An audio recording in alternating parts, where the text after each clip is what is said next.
Welcome back to my channel CA Kanishka Sharma. आज हम high value transaction से रिलेटेड डिस्कशन करेंगे। ऐसे ट्रांजैक्शंस जिनके रिगार्डिंग आपको इनकम टैक्स डिपार्टमेंट का नोटिस इशू हो सकता है। Without wasting any time let's start the video. Next है आपका, मान लीजिए अगर आपने कोई प्रॉपर्टी परचेज की है, लेट्स से आपने घर परचेज किया है या फिर कोई शॉप परचेज की है और उस प्रॉपर्टी की registry value, not a market value, let's say registry value 30 lakh या उससे ज़्यादा है, तो इस पर्टिकुलर ट्रांजेक्शन की रिपोर्ट जो रजिस्ट्रार है या सब रजिस्ट्रार है वो इनकम टैक्स डिपार्टमेंट को प्रोवाइड करवाएंगे। और इसमें कैश और डिजिटल मोड दोनों ही इंक्लूड है। लेट्स से एक एग्जांपल ले लेते हैं इसका। मान लीजिए किसी प्रॉपर्टी की वैल्यू 60 लाख रुपीस है, राइट, और उसकी रजिस्ट्री वैल्यू 15 लाख है।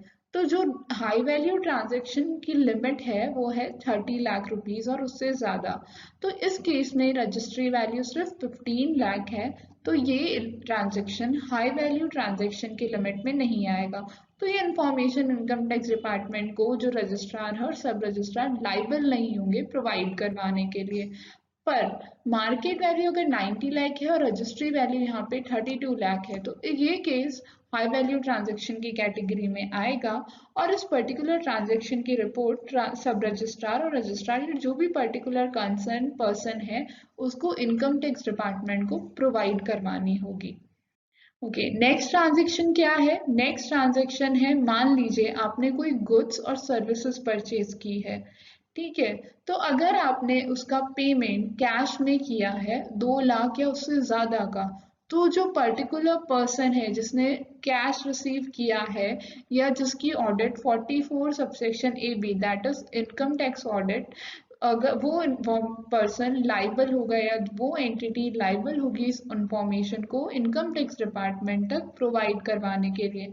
यहाँ पे डिजिटल मोड एक्सक्लूडेड है। डिजिटल मोड मतलब अगर आप किसी होटल में गए या फिर आपने किसी गुड्स को परचेज किया और आपने पेमेंट कैश में ना करके बाय अपना क्रेडिट कार्ड या डेबिट कार्ड यूज किया है, नेफ्ट या आरटीजीएस करवाई है उस पर्टिकुलर पर्सन के अकाउंट में, तो that is not a high value transaction. इस केस में कैश को ही इंक्लूड किया गया है।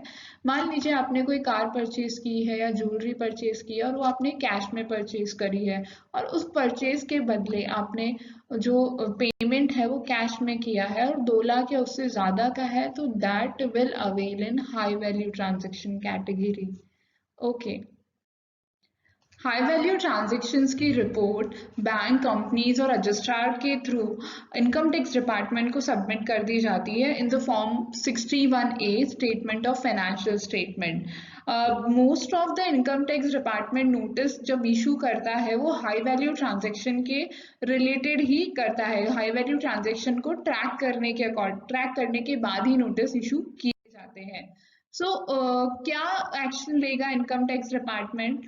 सबसे पहले income tax department high value transaction की जो रिपोर्ट उन्हें मिली है वो पर्टिकुलर असेसी के income tax department income tax return से मैच करेगा।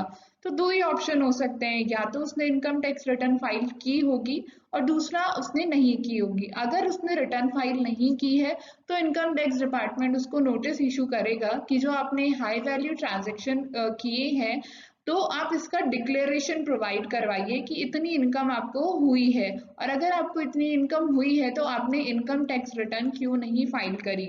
और दूसरा एक्शन क्या होगा, अगर इनकम टैक्स रिटर्न उसने फाइल की है तो जो ट्रांजेक्शन है वो इनकम टैक्स रिटर्न के अकॉर्डिंग मैच हो रहा है तो it will be good.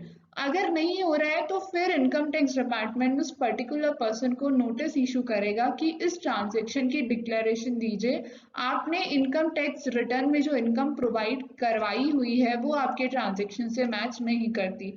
Let's say example, किसी पर्सन ने 5 लाख रुपए की रिटर्न फाइल करी है और उसने अपने बैंक अकाउंट में 10 लाख या उससे ज्यादा का कैश डिपॉजिट करवा दिया, तो ऐसा माना जाएगा कि 5 लाख की रिटर्न आपने फाइल की है और आपने 10 से 15 लाख का कैश आप अकाउंट में जमा करवा रहे हो, तो ये डिक्लेरेशन आपको प्रोवाइड करवाना होगा कि इतना कैश आपके पास में आया कहाँ से।